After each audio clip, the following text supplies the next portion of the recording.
ఈ ముద్దాయి చంద్రశేఖరంపై పోలీసు వారు దొంగతనం, హత్య అనే 2 నేరాలతో ఛార్జిషీట్ దాఖలు చేశారు. ఈ ముద్దాయి బాబు ఎంటర్ప్రైజెస్ లో కొత్తగా ఉద్యోగంలో నియమింపబడ్డాడు. జూన్ 27వ తేదీ పట్టపగలు ఈ హత్య జరిగింది.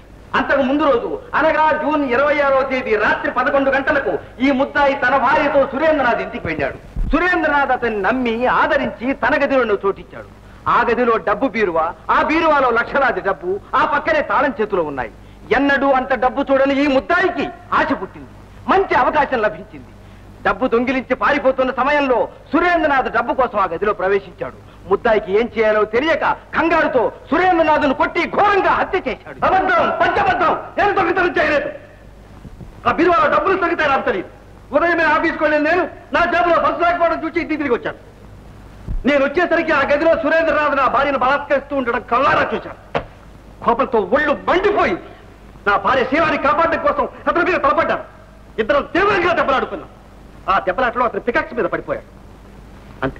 నో యువర్ ఆనర్, గౌరవమైన కుటుంబంలో పుట్టిన సురేంద్రనాథ్, అర్ధరాత్రి వచ్చిన అతిథికి ఆశ్రయం ఇచ్చి ఆదరించిన సురేంద్రనాథ్ ఆ మర్నాడే ఇతని భార్యను బలాత్కరించాడంటే ఇది ఏమాత్రం నమ్మదగిన విషయం కాదు. కనీస మానవత్వం ఉన్న ఏ మనిషి అయినా ఈ పశుత్వానికి పాల్పడాడు. ఇదంతా శిక్షణ తప్పించుకోవడానికి ఈ ముద్దాయి అన్న కట్టుకథ. యువర్ ఆనర్, కేసుకు సంబంధించిన ప్రత్యక్ష సాక్షులను ఇప్పుడే హాజరుపరుస్తున్నాను.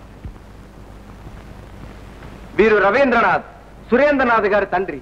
వీరు చెప్పినందువల్లే డబ్బు తీసుకురావడానికి సురేంద్రనాథ్ ఆ గదిలోకి వెళ్ళాడు. ఇతను ఇంట్లో పని మనిషి. ఇతనే ముద్దాయిని, ముద్దాయి భార్యను ఆ రాత్రి ఆ గదిలో దిగబెట్టాడు. ఇతను తోటమాలి కృష్ణయ్య. హత్య జరిగిన మరుక్షణమే పోలీసులకు ఫోన్ చేశాడు. వీరు ఇన్స్పెక్టర్ రఘు. ఫోన్ అందుకున్న వెంటనే వెళ్లి ముద్దాయిని అరెస్ట్ చేసింది వీరే.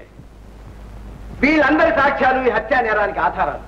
సో యువర్ ఆనర్, ఇంత దారుణమైన హత్య చేసిన ఈ ముద్దాయికి ఉరిశిక్ష విధించవలసినదిగా కోర్టు వారిని కోరుతున్నాను.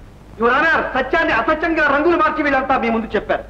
ఇవన్నీ కేసును బలపరచడానికి పనికొచ్చే పరికరాలు మాత్రమే. నేను సురేంద్రనాథ్ను హత్య చేశానడం నిజంగా న్యాయాన్ని హత్య చేయడమే.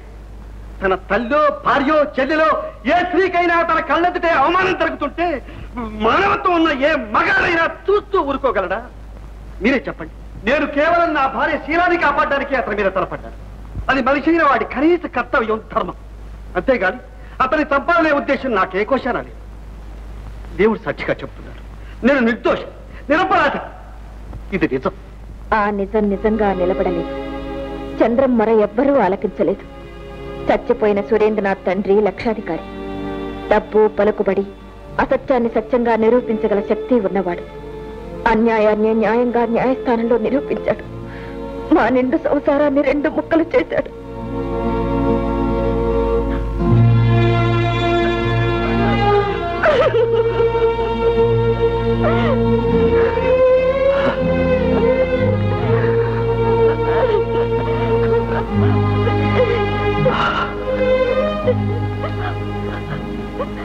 గౌరీ, ఇన్నాళ్ళు ఎన్నో సుందర స్వప్నాలు కన్నా, ఎన్నో ఊహా సౌధాలు నిర్మించుకున్నాం.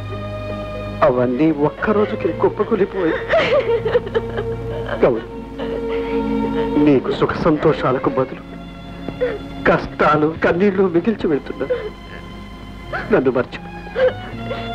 మర్చిపో గౌరీ. లేదు చంద్రం, మర్చిపోలేదు. ఎంతకాలమైనా నీకోసమే నిరీక్షిస్తుంటాను. జీవితాంతం నీకోసమే నిరీక్షిస్తుంటాను. గౌరీ,